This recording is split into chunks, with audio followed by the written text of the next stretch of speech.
સુબુદ્ધિની છે.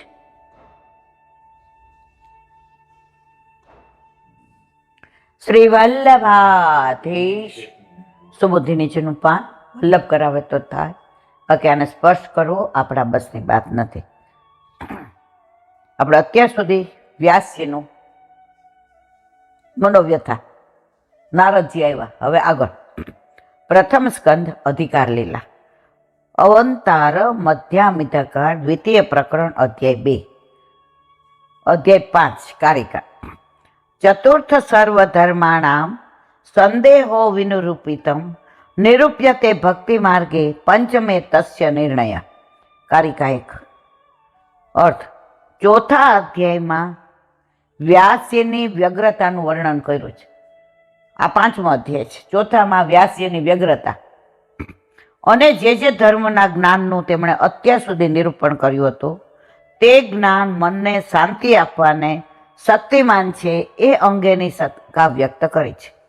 તાત્પર્ય છે કે ભગવાન સિવાયનો, ભક્તિ માર્ગ સિવાયનો કોઈ પણ ધર્મ મનને શાંતિ આપવાને સમર્થ નથી એવું પ્રતિપાદન કર્યું છે. ભગવાન અને ભક્તિ સિવાય ક્યાંય શાંતિ નથી. અત્યારે આટલું બધું ભૌતિક સુખ વધી ગયું છે, છતાંય લોકો કેમ ડિપ્રેશનમાં આટલા બધા આવી જાય છે? કેમ આપઘાત કરે છે? દુનિયામાં કેટલા લોકો ઊંઘની ગોળી લે છે?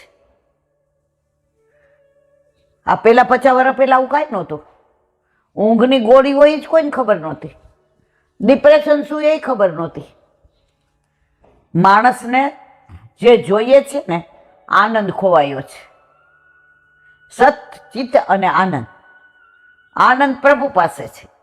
હવે જે વસ્તુ જ્યાં હોય ત્યાં શોધતા નથી, ન હોય ત્યાં શોધીએ છીએ. ઓલા એક માજી છે ને, બાર ફળિયામાં સોય ગોતતા હતા. એટલે 2-3 છોકરાઓ ની કે બા હું ગોતો છું? એ કે ભાઈ હોય મળતી નથી, મારે એ કે જો ને અમારી હાડી કે હાંધવી છે. ગોતવા માંડ્યા, બા અહીંયા ક્યાંય નથી. ક્યાં ખોવાની હતી? એ કે રસોડામાં.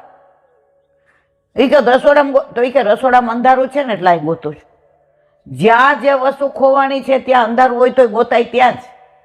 તો આપણા બધાને દશા માજી જેવી છે.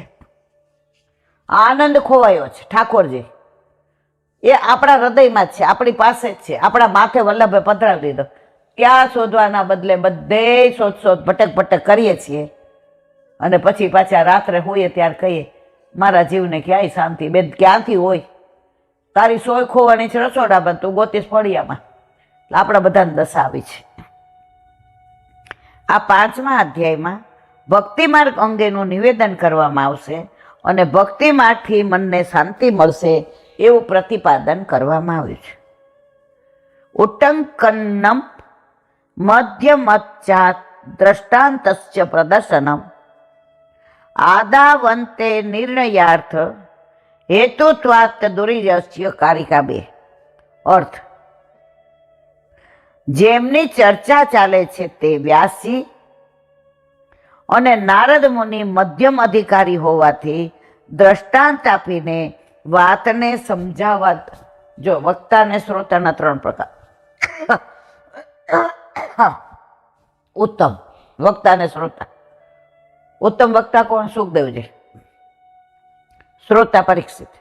મધ્યમ કોણ? વ્યાસજી ને નારદજી. કનિષ્ક કોણ? સૂતજી ને રોમહર્ષ. હવે કે છે એટલે કે વ્યાસ મુનિ વ્યગ્ર અવસ્થામાં છે એવું સમજીને નારદજીએ પોતાનું દ્રષ્ટાંત આપીને વ્યાસ મુનિની વ્યગ્રતા દૂર કરવાનો પ્રયત્ન કર્યો છે. પોતાનું દ્રષ્ટાંત નારદજીએ આપ્યું છે. ઘણી વાર આપણે કોઈક આપણા ઘર આવે ને બિચારો, આમ એક વૈષ્ણવ છે, એ હાજા હારા હોય ને ત્યાં સુધી કોઈ દી મને યાદ નહીં, મને ફોન કરે કે મને યાદ કરે. તબિયત બગડે ને એટલે પેલો ઈલા બેન આજે તો બોલવાની ત્રેવડ નથી, ઠાકોરજીમાં માંડ ક્રિયા કરી. એટલે હું કહું શું થાય છે? હાથ પગ ધ્રુજે છે ને ખાવાનું ભાવતું. હું તો આ સિઝન આવી છે મને ઘણી વાર આવું થઈ જાય. પછી આ સિઝન જરાક 2 દી હારી થાય ને સારું થઈ જાય. આપણે આપણો દાખલો આપીએ, એને હું મનમાં થાય હા બધાને તકલીફ છે, મને એકલા નથી. એટલે નારદજી અહીંયા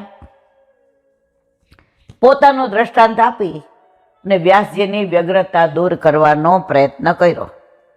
ચોથા અધ્યાયમાં વ્યાસ મુનિએ નારદજીની પૂજા કરીને તેમનું સ્વાગત કર્યું. ત્યાં સુધીની કથા આવી. હવે નારદજીએ સામે વ્યાસ મુનિનું પ્રતિપૂજન, સામું અભિવાદન, સામાન્ય રીતે ફૂલ અર્ચન વગેરે કરવું જોઈતું હતું. પણ એમ કરવાના બદલે નારદ મુનિને વ્યાસ મુનિને પ્રશ્ન પૂછીને અભિવાદન કર્યું. આમ તેમણે પ્રતિપૂજન પ્રત્યાભિવાદનનો ક્રમ બદલ્યો. તે હવે પછીના શ્લોકમાં કહેવામાં આવશે. વલ્લભાધીશ કી જય.